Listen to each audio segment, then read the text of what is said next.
Mindset and body.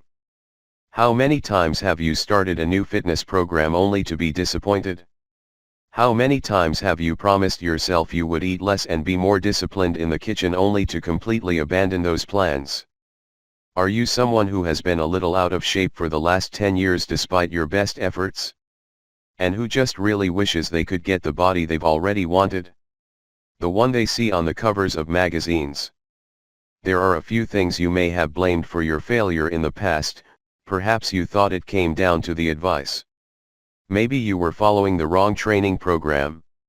Maybe your PT doesn't know what they're talking about. Or perhaps you have unfortunate genetics. Well, if you have read any of the other guides, then you will know that this is mistake number 1. Blaming outside factors is a surefire way to ensure that nothing ever changes. In order to make a difference in your life, you need to start taking responsibility. That means developing an internal locus of control. And it is your fault.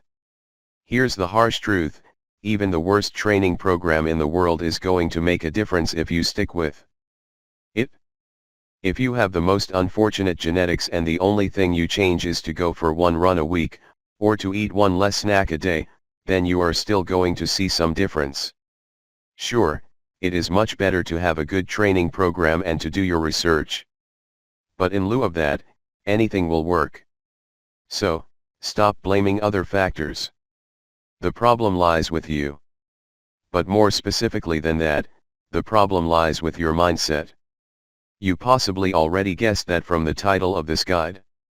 So now let's dive into the issue and see how you can change your thinking and change your results for the better. Where the mind goes, the body follows. So, the biggest problem a lot of people have is this lack of responsibility.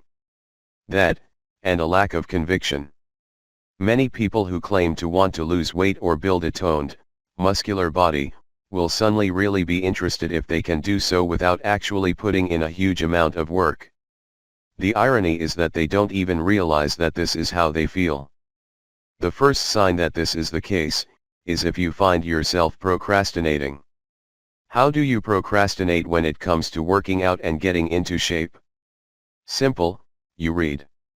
You spend ages reading about all the best workout programs, you read about all the different diets, you develop a fantastic plan, you join a gym, and then you wait until the perfect opportunity, when work is quiet and when you don't have any other commitments, and that is when you deign to begin your training. But here's the thing, there is never a perfect opportunity. Life doesn't do perfect.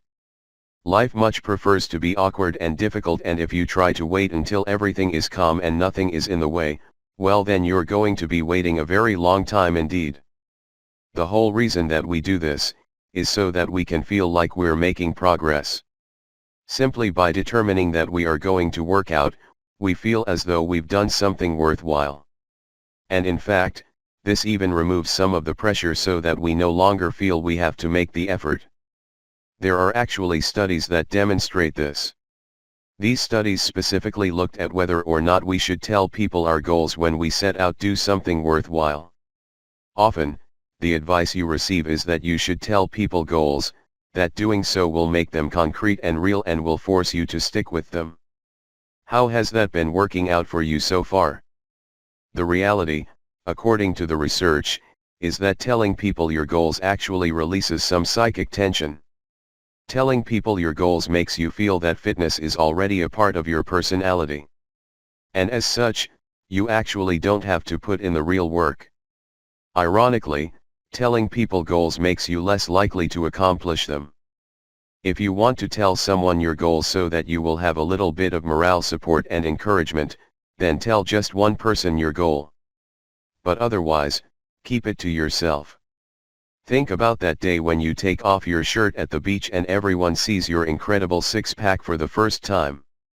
Let that motivate you. And to prevent the possibility of you looking for outside excuses as to why you aren't in shape, it pays to hunt down the most effective and simple strategies to get into shape. That's what we're going to look at in the next section. KISS, keep it simple, stupid. How do you lose weight through your diet? The problem is that the answer varies just so much depending on who you ask. Some people will tell you that the best way to lose weight is to start eating less.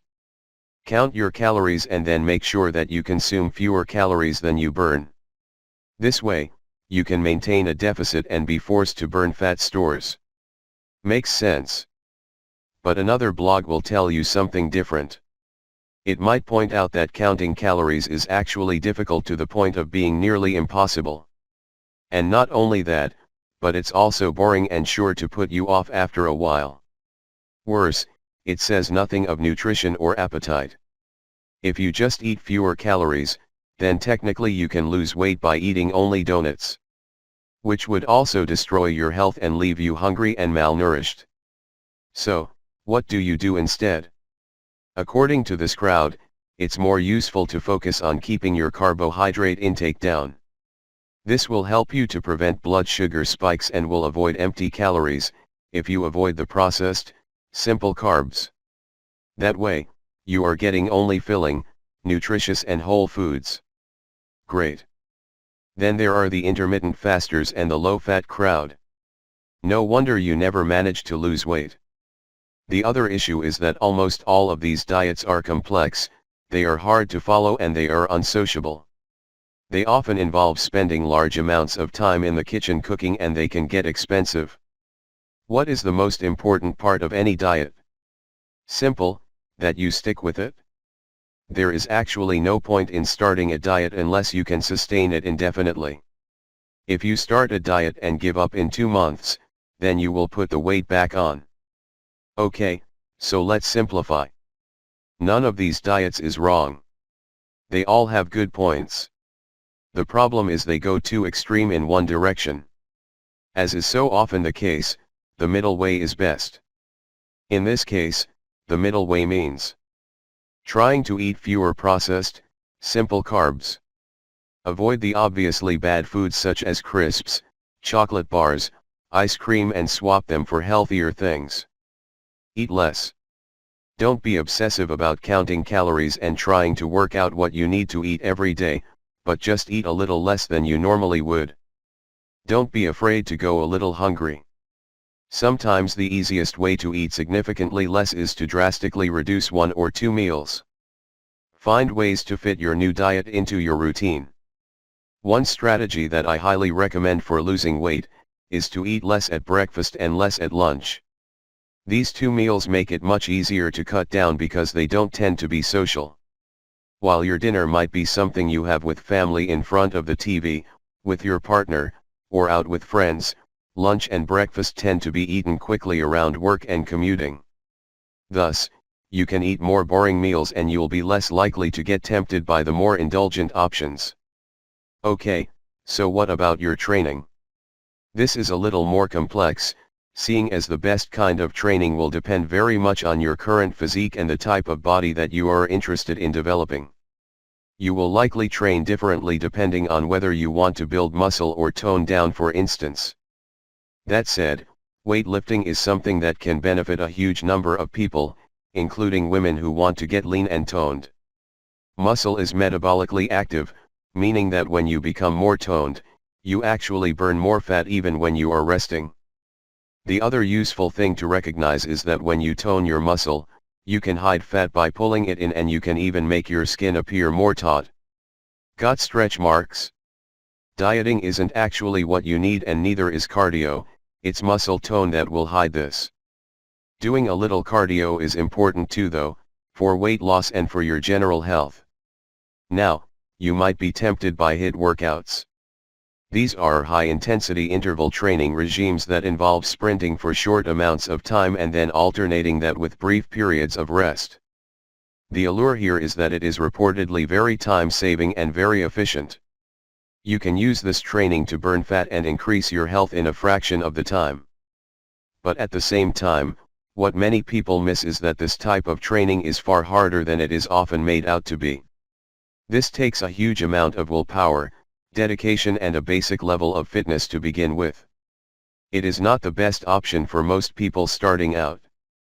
Not only that, but running or swimming etc. can actually yield benefits that other types of exercise simply can't. So instead, I recommend starting jogging short distances, swimming or running. You can do this once or twice a week and combine it with a generally increased amount of physical exercise during your day. Walking more is one of the easiest ways to start improving your health and fitness and burning more calories in a day. The workout I specifically recommend is this. PPL, push, pull, legs, train pushing movements one day, pulling movements the next and legs the next, all in the gym. 30 minutes of cardio. 3x long walks. Add this into your routine in the way that suits you. That's 3 gym sessions, 1 cardio session and a few long walks which can be tied in with your commute, trips to the shops to get milk, etc. The most important aspect of your mindset here though? Making sure that you don't overdo it. Whether dieting or working out, one of the biggest mistakes we tend to make is to try and get the change immediately. This impatience is another aspect of our mindset that can prevent us from reaching our goals. People want to see their abs tomorrow, or this summer. They want to have massive biceps in a few weeks. Thus, they take up intense training programs because they want to feel like they are doing something. So many people will begin running and try and go 10 miles or more in their first session. Or they'll only do 5 miles but they'll run fast the whole time. It's painful, tiring and exhausting. They come to the conclusion therefore that they don't like running. The reality is not that they have a problem with running but rather that they have started with too much too soon. The same thing happens in the gym. So instead what you should aim to do is to begin your training in a light and gentle way. Start out by just running 1 mile at a slow pace. In the gym, maybe just try a few different exercises on low weights. Do this for a while. The aim is not to lose weight or build muscle in the first week. Not even in the first month.